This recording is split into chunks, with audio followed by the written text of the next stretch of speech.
Alors, je m'appelle Manon Valentino, j'ai 29 ans, je pratique le BMX en course et je suis septuple championne de France, double championne d'Europe, championne du monde junior et plusieurs autres médailles. Je m'appelle Pierre Lecoq, j'ai 30 ans, je fais de la planche à voile olympique. J'ai été médaillé de bronze aux Jeux Olympiques de Rio et champion du monde.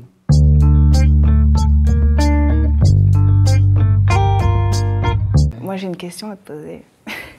Est-ce que tu pourrais me raconter une anecdote, un truc qui t'est arrivé, qui a tout changé ou qui a été compliqué à vivre ou justement un petit truc qui fait que t'es boosté? Est-ce que des fois justement, je sais pas, moi je te suis sur Instagram, là, je vois toutes tes belles photos tranquilles sur la plage. Ouais, c'est ça. J'ai l'impression que t'es pas trop stressé. Est-ce que justement t'as des moments où t'es moins bien et... Ouais, c'est obligé, je pense, d'en avoir parce que, surtout au jeu, c'est vrai qu'au jeu, c'était vraiment particulier parce que j'avais été champion du monde 6 mois avant et le premier jour des jeux, ça se passe pas du tout comme je veux. Nous, la compète, elle dure une semaine, il y a 12 manches et premier jour des jeux, sur une des manches. Et toutes les manches comptent? Non, on a le droit d'en enlever une à la fin. Et du coup, c'est vraiment long, quoi. Tu vois, tu passes par plein d'états d'émotions différents pendant la semaine. C'est vraiment la particularité de notre sport, c'est que, entre guillemets, tu as le temps de te rattraper, mais mentalement, en fait, tu passes par énormément de chemins, énormément de processus, où tu repenses aux manches que tu as faites, tu repenses à la météo, qu'est-ce qui a été, qu'est-ce qui n'a pas été, parce qu'il faut réussir à débriefer de chaque manche pour garder le meilleur, mais pas tomber non plus dans le regret. Ouais. Tu vas te dire, ah merde, j'aurais dû faire ça, et de te ressasser la manche. Et le premier jour des jeux, je me tape un sac plastique, quoi. En pleine manche, en baie de Rio, on savait, ça avait été un peu décrié qu'il y avait un peu de pollution là-bas. Et je rentre le soir... franchement, un peu dépité, quoi. Et je le vois aussi dans le regard de mon entraîneur parce que... C'était même pas de ta faute finalement. C'est un truc extérieur qui vient sur toi comme ça. C'est exactement ça. Et puis on a vu 3 manches ce jour-là. Je montais crescendo et vraiment je passe la dernière manche en deuxième position, juste derrière le premier. Et là, sac plastique, mais je me suis arrêté net, obligé de faire une marche arrière. Enfin, j'ai quasiment fini dans l'eau à enlever le sac plastique. Attends, on fait une pause. T'as fait une marche arrière. Oui, tu peux faire une marche arrière en planche à voile. T'as fait un créneau, t'as fait excusez-moi, attendez. C'est ça. Marche arrière. C'est exactement ça. Et là, sauf que t'as tous les mecs qui te voient et qui sont trop contents de te voir arrêter. Et en plus, t'étais le gars à abattre, quoi. Ouais, il y en avait d'autres. Je faisais partie des favoris. On était plusieurs, mais du coup, boum, quoi. Le premier soir, coup de bambou parce que tous les feux étaient ouverts. Ça faisait 10 jours qu'on était à Rio, on s'entraînait avec les étrangers, mais j'avais une vitesse de fou. Et tu te dis, là, le premier jour, il faut marquer d'entrée de jeu le truc. Et pas du tout, quoi. Pas du tout. Et même mon entraîneur, je le voyais, quoi, un peu dépité. Il m'a mis un coup aussi. Lui, il n'a pas trop tenu le choc, quoi. Tous les deux, quoi. On a un binôme, on travaille ensemble. Lui, il est sur l'eau, sur un Zodiac, tu vois. Et du coup, c'est vrai que moi, j'avais fait venir tous mes parents. Mes parents, j'avais même 10 potes de Bretagne. Les Bretons sont solidaires. Mais là, les Bretons, ils ont dû mettre l'ambiance. Ils étaient là avec les petits drapeaux bretons sur la plage de Rio. Toujours, il en faut. Et du coup, ils étaient tous là, ils étaient à bloc. Et c'était vraiment marrant. C'était marrant. En fait, ça me relaxait un peu de les voir. Je les connais, les Bretons. Hein. J'ai des potes bretons et quand ils viennent encourager d'autres Bretons, on a eu des championnats en Bretagne. Ouais. Franchement, ils arrivent avec les trucs de vache, les trucs où on tape, les casquettes, machin, les bières, les machins. Forcément que tu étais un peu relâché, quoi. Ouais, et puis c'était vraiment marrant parce que le soir, avant de rentrer à l'hôtel, en fait, il y avait un bar au coin de la rue et ils étaient tous là. Ils avaient pris possession du bar pendant toute la semaine des Jeux. Et moi, j'avais mon petit shaker de récup et je les voyais à la caipi à côté. Et en fait, il y avait un petit décalage et ça me faisait un peu du bien aussi de voir mes proches, de voir que ils adoraient aussi, quoi. Ils étaient là, ils étaient à Rio, c'était les Jeux. Et en fait, ils étaient à l'inverse de mon état d'esprit, quoi, vraiment hyper positif tout le temps. Et le lendemain, je fais une super journée. Et, on a eu une journée de repos pendant les Jeux. Et cette journée de repos, j'ai passé la journée avec eux. On a été bouffés. Et je pense que ça a été vraiment une bouffée d'oxygène pour moi pendant les Jeux. Est-ce que tu ne penses pas que c'est parce que tu les as vus, c'était pas si important? Tu t'étais loupé la première journée, mais finalement, tu as vu que pour eux, c'était pas si grave. Ouais, c'était pas fini. Du coup, entre guillemets, ça désacralise le truc. Tu te dis que ça. C'est ce qu'il faut réussir à se dire de temps en temps, c'est que tu fais ça pour le plaisir, c'est un jeu, tu joues pas ta vie non plus, quoi. Finalement, ils t'ont fait te rendre compte que c'était pas fini. Le fait que ça soit arrivé, moi des fois je me dis qu'il n'y a pas toujours que du hasard, tu vois, il y a certaines choses qui doivent arriver. Mais est-ce que c'est pas ce qui t'a fait gagner une médaille? Est-ce que si tu avais commencé genre super bien, t'aurais pas justement relâché quelque chose? Est-ce que tu n'avais pas besoin de ce défi? Tu avais fait champion du monde 6 mois avant. Est-ce que tu n'avais pas besoin de ça pour te mettre un coup de pied aux fesses? Et justement, je sais pas, aller chercher des trucs que tu n'avais pas trouvé encore. Que tu vas chercher très très loin en toi. Et c'est sûr, c'est sûr que tu es piqué au vif. Hein, en tant que sportif, tu n'es pas là, surtout au jeu, parce que c'est le truc dont tu entends parler pendant des années. Et tu te fais des films dans tous les sens sur les jeux. Et clairement, j'arrivais prêt et tu te dis, c'est pas possible, je peux pas lâcher le truc. Et en gros, la dernière manche, il n'y avait qu'une seule place qui se jouait, c'était la médaille de bronze. On était à égalité avec le mec et je le sentais vraiment au plus profond que je suis arrivé le matin sur le parking du dernier jour, je jouais une médaille, tout allait se jouer sur la dernière manche, genre pression max. Mais j'étais heureux et détendu parce que en fait, je sentais que j'étais dans une bonne spirale et des fois, tu as cette sensation d'avoir la spirale qui va bien. Et à l'inverse, je savais que l'autre gars, le Polonais, lui, c'était exactement l'inverse. Il avait commencé un peu plus fort et il était tout à fait. De plus en plus, justement. Et nous, en fait, en voile, cet état d'esprit, il a vachement d'importance sur la lucidité que tu peux avoir dans toutes tes décisions. Tactique, stratégique, mais ça a aussi un effet sur le physique et je l'ai vu en fait, chez mon concurrent que physiquement il se faisait masser, tu vois, des trucs que je voyais pas habituellement et je me suis dit ça va le faire. Ça t'a donné confiance. Ça va le faire. Tu l'as vu bien, c'est ce qui a fait que tu as réussi. Ouais. Et toi, qu'est-ce qui pourrait te transcender justement dans des moments compliqués comme ça? Si tu as déjà, parce que du coup au jeu, tu as rêve, ou ce qui est horrible en fait, c'est que moi le BMX pour moi c'est un des sports les plus durs mentalement parce qu'il peut tout se passer, j'ai l'impression quoi. Tout peut arriver, on me parle souvent de chance et tout ça et c'est vrai que il faut pas calculer le plus possible mais il faut s'entraîner vraiment, répéter les choses mais en vrai tu sais pas ce qui va se passer parce que tu sais pas.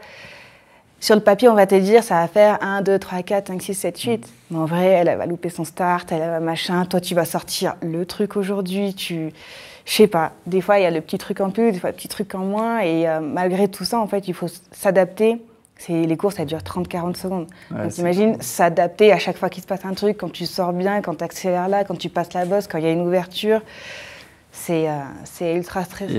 Et est-ce que tu ressens, du coup, dans les jours de qualif, je sais pas, tu arrives à déceler quand même des forces, des faiblesses et de te faire un film, entre guillemets, mais ça dure que 30 secondes ou non, c'est impossible, quoi, de te faire une idée On visualise beaucoup, on visualise énormément et c'est vrai que des fois, on est comme ça. Des fois, je pense au jeu et je suis là, je m'imagine sur la grille de départ, d'un coup, j'ai le cœur qui fait ça et je suis là, oh mon Dieu, rappelle-toi que c'est pas encore les jeux. Mais c'est vrai qu'en plus, on a testé la piste des jeux il n'y a pas longtemps et du coup, tu t'imagines sur la grille de départ. T'imagines les concurrentes. Ouais, mais des fois, tu t'imagines sortir devant et genre justement faire ton tour comme ça, passer la ligne d'arrivée genre en mode pumped up. Et des fois, tu t'imagines justement, moi j'adore justement, parce que des fois, je loupe mon start ou je sors moins fort tout simplement. Et faire des trajectoires de fou, décaler comme ça, voir le regard des meufs dégoûtées, tu fais « Ah, désolé !» et tu pars comme ça et pareil. C'est vrai que voilà, on imagine tout et n'importe quoi, tout peut arriver, des fois tout se passe exactement comme on veut. T'as le public du coup aussi qui doit jouer quand même un rôle énorme, enfin, surtout public. au jeu, parce qu'au jeu du coup ça prend quand même une dimension énorme au jeu, c'est par rapport incroyable. aux Coupes du Monde et tout, j'imagine. Nous, on a fait des Coupes du Monde aux États-Unis par exemple, où il y avait 3 personnes qui s'étaient perdues là. Et au jeu, on est arrivé, des tribunes, enfin, on voyait que ça, vraiment des caméras. Enfin, on a fait, mais mon Dieu, on n'est que le BMX, personne ne s'intéresse à nous d'habitude. Juste quand on croise quelqu'un dans la rue, il dit « T'es trop cool, tu fais du BMX, voilà », mais ça s'arrête là. Mais non, c'est impressionnant et moi, c'est quelque chose qui est vraiment très important pour moi. Et j'ai vraiment ce besoin de... Je suis quelqu'un de solitaire, mais j'ai ce besoin d'appartenance et cette fierté de représenter la France. Et après, en fait, on dit toujours que... Tu vois, il ne faut pas rouler pour les autres, enfin, il ne faut pas faire ces compètes pour les autres, il faut rouler pour soi, nanana. Et en vrai, on se dit oui, bon, oui, ok, une fois que je suis sur la grille de départ, une fois que tu es sur ton... on dit un bateau, on dit une voile. Ta planche à voile. ta planche à voile. Pareil, tu es tout seul. Ouais. Mais moi, je sais que c'est faux. Je sais que quand je suis sur la grille de départ, la première personne que je cherche, c'est mon coach. Je veux qu'il soit en bas. Des fois, c'est bête. Je me dis, mais retourne-toi, là, je suis sur la grille et tout. Il se retourne au dernier moment à chaque fois. Ça me met des coups de stress. Je sais que souvent, quand ma maman m'accompagnait sur toutes mes compétitions, même quand j'étais élite, les premières années élite, elle m'accompagnait. Et tu sens que ce regard, il est quand même hyper important. Je la voyais flipper, elle n'avait pas envie de regarder, elle pétait des câbles. Mais j'avais besoin de... Voilà. Et je sais que, aujourd'hui, je roule pour mon équipe et je me donne à fond pour moi. Mais il y a des fois où je suis incapable de faire des trucs. Et je sais que je vais trouver de la force dans ma famille, je vais trouver de la force dans mon sélectionneur, mon coach, dans mes coéquipiers. Parce que pareil, on qualifie le pays, on est 3 filles à qualifier le pays. Et tu sais que tu ne peux pas laisser tomber les gens.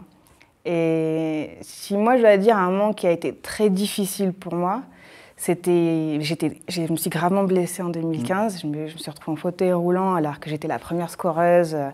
Je vais aller au jeu, tout ça, tout allait très bien. Le truc s'effondre. Et d'un coup, un peu plus d'1 an des Jeux, boum, début de saison, off, tout ça. Je reviens en fin de saison comme je peux, je participe aux pré-olympiques pour voir au moins la piste, tout ça, petit voyage à Rio, c'était sympa. Et en fait, après, donc l'année d'après, l'année 2016, je me retrouve première Coupe de France. Et en fait, on me fait des interviews et on me dit, bon, en gros, je ne vais pas aller aux Jeux. Et comment je le vis? Et on était au mois de mars, quoi. Et j'ai dit, mais on n'a même pas fait de Coupe du Monde. En vrai, bon, après, j'ai fait des 3 modes. J'ai pas passé les qualifs, j'ai pas passé les qualifs. Et j'ai claqué Tu commences à choper la pression avec les médias et tout. Mais en fait, le pire, en fait, c'est que c'était des médias du BMX. Donc, c'est des gens qu'on connaît bien, qui sont proches de nous. Et moi, en fait, j'avais un plan. Je savais que j'allais pas passer les qualifs au début. C'était comme ça, il y avait la blessure, il faut revenir physiquement, mentalement surtout. Et avec ma préparatrice mentale, on avait mis des choses en place. Et du coup, j'ai fait 2 Coupes du Monde catastrophiques. Mais je me suis dit, il faut que je sois patiente. Donc, je suis restée forte et je me suis dit, c'est normal, il ne faut pas paniquer. Et je suis rentrée chez mes parents. J'ai passé un peu de temps avec eux. Et ma mère, en fait, elle m'a déposée à la gare. Et d'un coup, ça s'est mal passé en 2012 parce que les sélections, c'était un peu n'importe quoi. Et je n'ai pas été sélectionnée et j'étais super triste. Et en fait, ma mère avait vraiment peur que je le vive très mal. Elle avait vraiment peur que tu réitères le même truc. Elle savait que j'avais été triste, tout ça. Bon, après, c'est pas parti loin, mais là, c'est dit 2 fois de suite. Ma fille, elle va partir en dépression, mais comment on va la retrouver? Et du coup, en fait, on est comme ça, on boit un petit thé au calme. Et moi, j'ai ma Coupe du Monde qui va arriver. Je partais rejoindre l'équipe de France. Et elle me dit, bon, écoute, Manon... voilà, tu risques de ne pas aller au jeu, tout ça. Et en gros, elle essayait de me rassurer. Elle essayait de me préparer à bien vivre le fait de ne pas aller au jeu. Et en fait, ça faisait plusieurs fois qu'elle me lançait dans des perches et tout ça. Et en fait, je l'ai calmée, tout simplement. Parce que j'ai trop besoin d'elle. J'ai trop besoin qu'elle croie en moi, malgré tout. J'ai besoin de ses doutes de temps en temps pour me remettre en question. Mais pas trop non plus. Ouais, mais en fait, ça m'a énervée. Je lui ai dit, bon, maintenant, on va se calmer. Et je dis, maman, moi, je vais aller au jeu j'ai dit, même si ça doit mal se passer et tout, tant pis, j'aurais tout donné. Et puis je suis pas dans les mêmes conditions, là je me suis blessée, c'est un pari de fou que je fais d'aller au jeu, personne, mais vraiment personne mise sur moi. Et j'ai dit, je vais donner tort à tout le monde. Et j'ai dit, aujourd'hui, je vais y aller. J'ai dit, vous êtes derrière moi. J'ai dit, tu peux pas arrêter d'y croire. J'ai dit, j'ai besoin que tu sois un peu folle comme moi et que tu y crois. Et en fait, voilà, c'est cette petite gueulante. Et déjà, elle a fait, OK, c'est bon. Donc elle a dit, c'est bon, elle a compris. Elle a compris. Mais en même temps, je me suis remise en question. Et je me suis engagée auprès d'elle à réussir quand même, en fait. Et du coup, j'ai claqué un podium à la Coupe du Monde d'après. Je sais pas comment, j'ai lâché les watts. Et de toute façon, c'était le moment. On avait dit, à cette course-là, tu seras prête. Ouais. Et j'ai tout lâché, j'adore cette piste. Et franchement, j'ai fait 3e, c'est dingue. Du coup, j'ai eu mon ticket pour les championnats du monde avec 2 places. Donc là, tu savais que tu avais mis un grand pas vers le truc, quoi. Voilà, mais ça allait être difficile parce que du coup, c'était compliqué. Il y avait quand même une autre fille, même si j'avais des meilleurs résultats. C'est quand même un choix un peu arbitraire.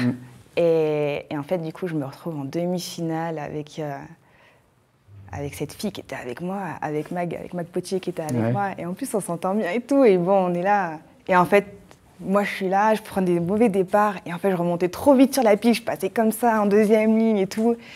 Et je me retrouve 5e. Et en fait, je mets une grosse accélérée. 7e virage, et là je vois c'est Mag devant moi. Donc non seulement il faut que je fasse 4e pour aller en finale, mais en plus c'est Mag devant moi. Et en fait j'ai mis une accélérée et dans ma tête je me suis dit il n'y a pas moyen. C'est maintenant que jamais. Quoi. Ah non, j'ai repensé à tous ces trucs et j'ai dit il n'y a pas moyen, vraiment. J'ai fait une ligne et elle-même après on est parti en soirée le soir et elle m'a dit oh mon Dieu. Ah non, elle m'a dit oh mon Dieu, et moi je me suis dit elle va m'en vouloir ou un truc comme ça. Parce que des fois il y en a qui réagissent mal. Et je sais que Mag elle réagit toujours bien. Parce qu'elle a perdu sa sélection au jeu. Du coup, elle jouait là aussi et elle perd cette place en finale. Et en fait, elle m'a dit non, mais là, tu m'as doublé. Je me suis dit, tiens, qu'est-ce qu'elle va me dire? Je l'ai serré, je l'ai machin. On jouait une qualif pour les jeux. Et elle m'a dit, elle s'est mise à rigoler. Elle m'a dit, tu m'as déposé, mais c'est pas possible. Je sais pas comment t'as fait, t'es passé là. Et en fait, voilà, moi, après, j'ai joué mon truc et j'ai passé la ligne. Donc, c'était une finale. C'était énorme par rapport au début de saison. Mais j'ai juste vu mon mécano après et j'ai dit attends. Je suis en finale. Il me dit oui. J'ai dit je vais au jeu. J'ai poussé une gueulante sous les tentes et j'ai dit bon maintenant c'est parti, on va pour la finale et voilà. Relâché complet. Quoi. Je sais qu'en tout cas ça se serait pas passé comme ça si j'avais pas poussé cette petite gueulante sur ma mère, tu vois. Et je me serais pas remise en question et j'aurais pas poussé encore plus après quoi. Allez. Are you listening? Damn.